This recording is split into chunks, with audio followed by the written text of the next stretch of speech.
We all understand the type of climate that we're dealing with. We're dealing with multiple offer situations. I'd love to know sort of what's your why? What makes you tick? Why are you so successful? Have a dialogue with your lawyer. Have a dialogue with your agent. Both sort of passionate about sort of what we do. Again, vet your agent to make sure that they're experienced and they're local. I like that idea. No excuse to miss it on Saturdays from 8 to 9. That's right. WBZ. And now, the show that gives you the latest and most relevant housing market news. Real Estate Radio Boston with financial expert Rick Shearer and legal professional Ali Alavi.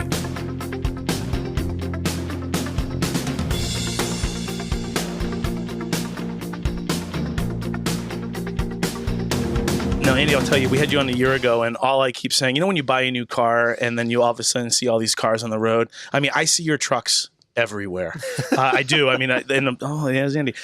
So tell us how many trucks you have on the road, and what do you specialize in? We do plumbing, heating, air conditioning, and electrical.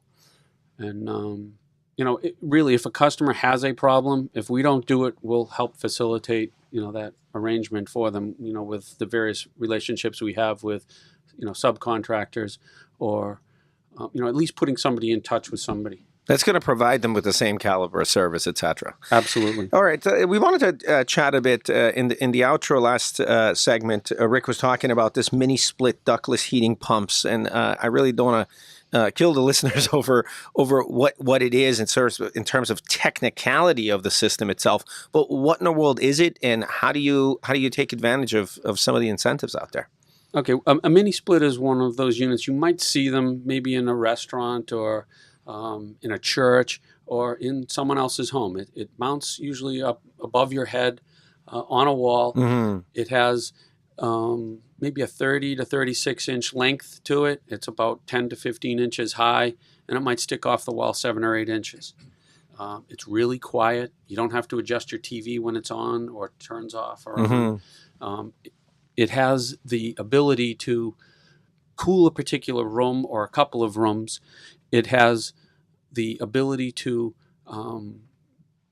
have a remote, mm-hmm. like your TV, in your hand so that you can control it from your chair if you want.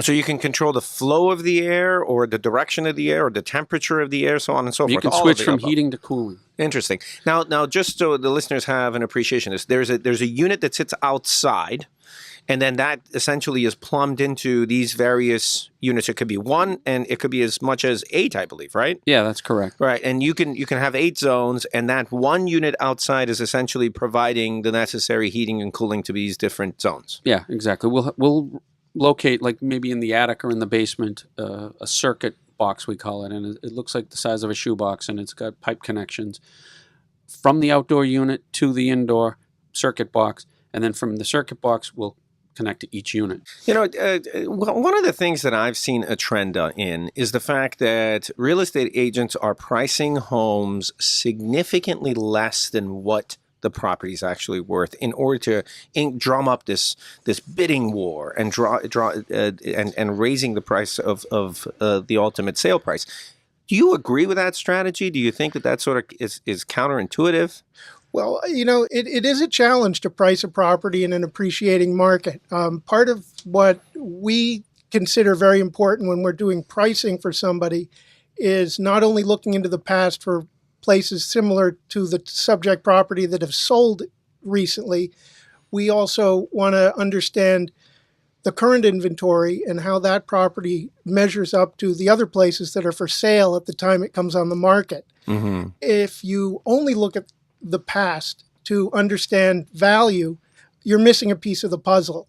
And that may account for why some of the places come up priced a little low, and the buyers say, wait a second, this seems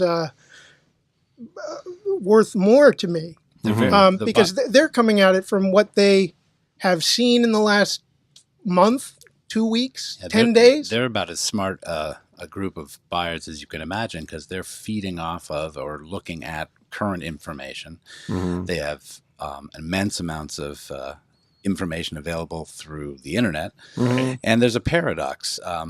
I've certainly observed people saying, you know what, that's a low price and I know what's up here. It's a bidding frenzy. I'm stepping away from that. And that was my question. I was just going to ask you: are you seeing?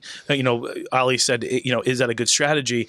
I have a lot of clients that think that the offer price should be the offer price, and we try to educate them on the. It's just a start. That's just a number. That's a conversation starter in this marketplace. But some people just draw a line in the sand and go, I'm not going over asking price. Then they'll harden themselves through continued heartbreak until they see. And it's understandable why people would think that way, because up until 4 years ago, that was sort of the way things played out. Right. The list price was what they hoped to get and usually didn't. Do you find yourselves as listing agents to take a more proactive role of educating an appraiser? Because I'm thinking that in this current market, and that's based on I think collectively, all of our experience, is the fact that there can be challenges with appraisals that the lenders may be faced with. Do you find yourself having to obviously be there when the appraisal is happening, provide additional comps, supporting documentation that would be able to assist an appraiser with arriving at the value? Yes.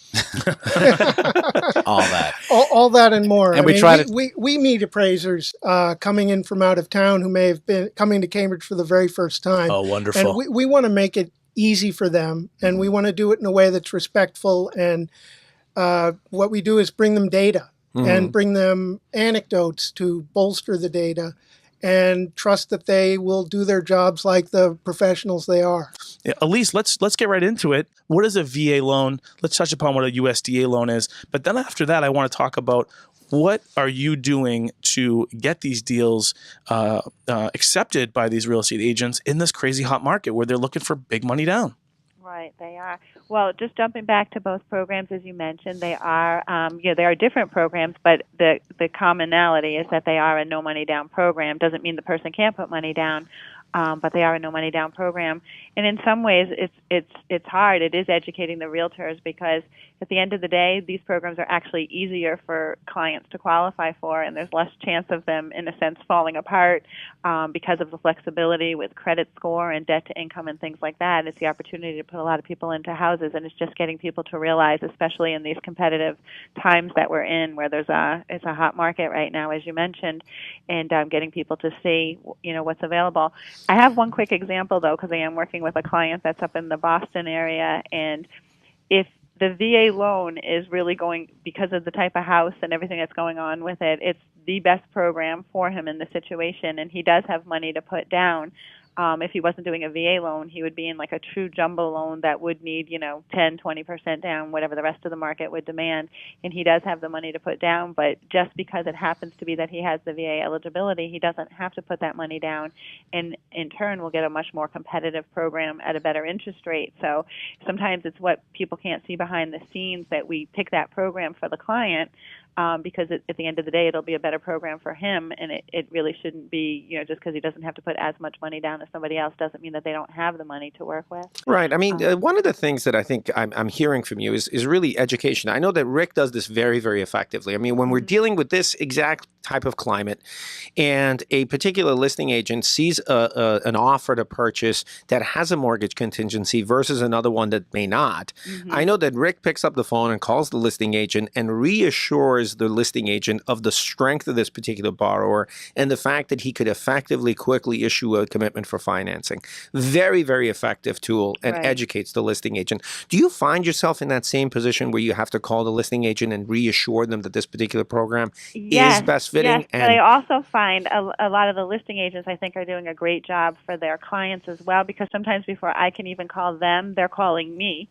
So I think, and I give them credit for that, because I think it's a great thing for them to pick up the phone and just find out, how solid is the pre-qualification? Is there anything extra that's going to be needed for the VA? I'm going to bring this back to my client and explain it. But I've been doing the exact same thing. But ironically, I've been finding before I can even reach out to them, they're actually aggressively picking up the phone and calling us, which I like. I think that that's a great thing, because they're doing it's a good sign. Right, It's a good sign that they're doing a great job for their clients, as they should be.